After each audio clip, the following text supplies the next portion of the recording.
Hey,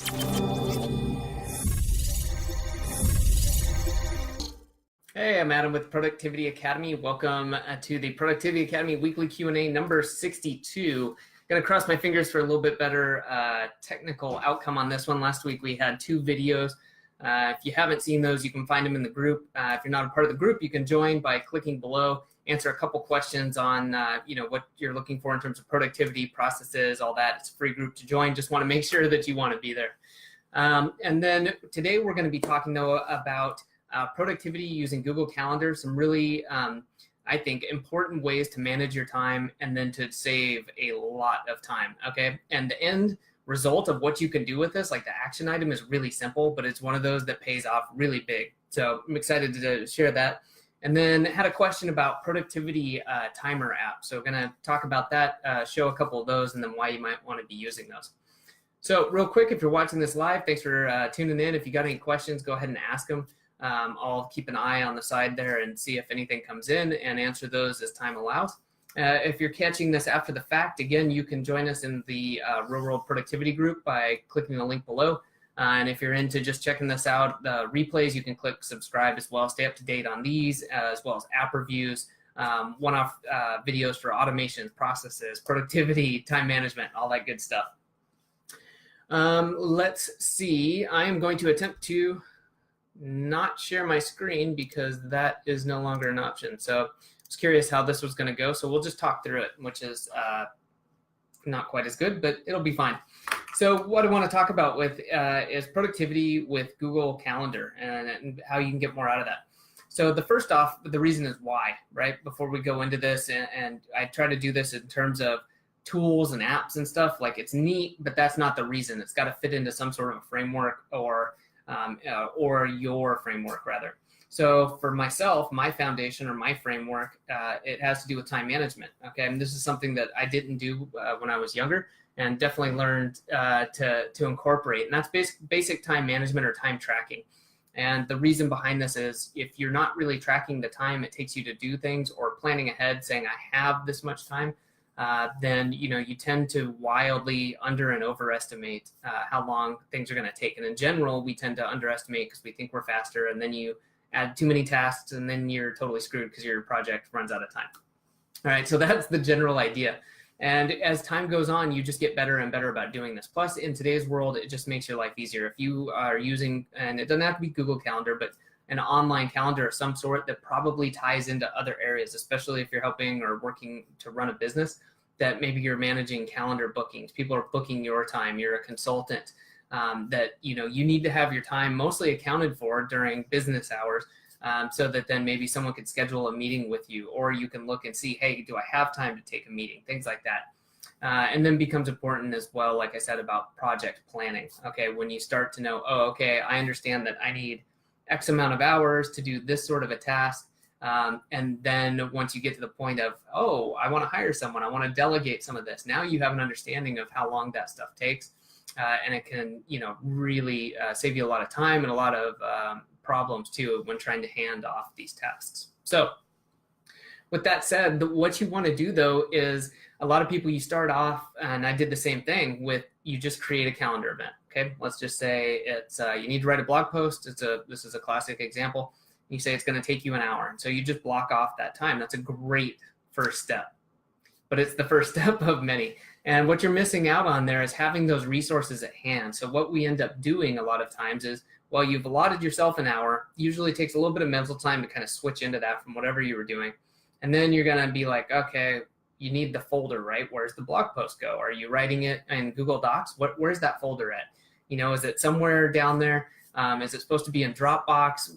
Where are my resources? Do I have like a list of things to look at? Do I need any tools open to go? So I think you're seeing the trend here where a lot of times we waste that time. You got to open up a bunch of stuff. You've got to track down the right folder or whatever it is. And just by simply, especially for a recurring task, if you open that up in your calendar, and then you add any resources you need in there. So for blog post, let's say, again, we'll use Google Drive example. Let's say you have a folder for your post and you have maybe a template in there that you start with. So you include a link to that. So you can just click, it opens, you don't have to waste any time. Maybe you're using a tool like BuzzSumo or something else to research content. You have a link to that. Once you've logged into that, you grab that link wherever you are or wherever you want it to be, put it into your calendar event. And then do the same for any other resources you're going to use. Again, anything with like research or just anything you might need. You list all that stuff out. And then at the top, go back and say, what's the rough process for this? Do you want to spend 5 minutes kind of outlining or gathering information? Put that in there. And, put in the rough steps. This isn't going to be really detailed. You could do something else, maybe in Trello or somewhere else if you wanted to, but this is just to get you started so you're not spinning your wheels thinking, okay, what was it exactly I'm supposed to be doing and where are my resources at? So just a quick calculation too. If this was something you could put into your kind of daily routine, and let's say you spend like 30 seconds, just 30 seconds, let's say 4 times a day looking for stuff when you have these kinds of tasks. So that'd be 30 seconds times 4 and 5 days a week, and we'll say 50 weeks in a year. Wow. Okay, so that's 30,000 seconds, which is 500 minutes. Okay, so that would be what? Yeah,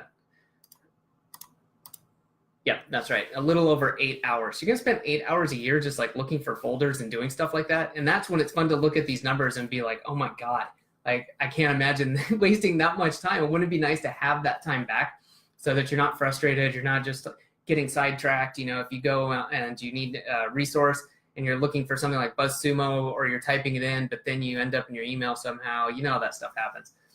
So it's kind of a twofold increase in productivity right there. So hopefully you start doing this. It's one of those, again, like I said, it's simple to get started, but then the output can be phenomenal. You can really start saving yourself a lot of time. And then as you develop a team, getting them to do this will save them a lot of time, cut down on mistakes, cut down on their frustration. So to me, that's a win-win.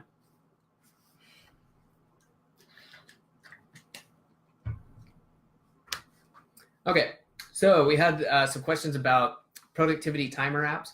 What's the best productivity timer app, or which one should you use? Again, as I say with all of these, make sure you have a strong framework or foundation, and then get the tool that fits in. But I will definitely share some of mine and see if it works for you.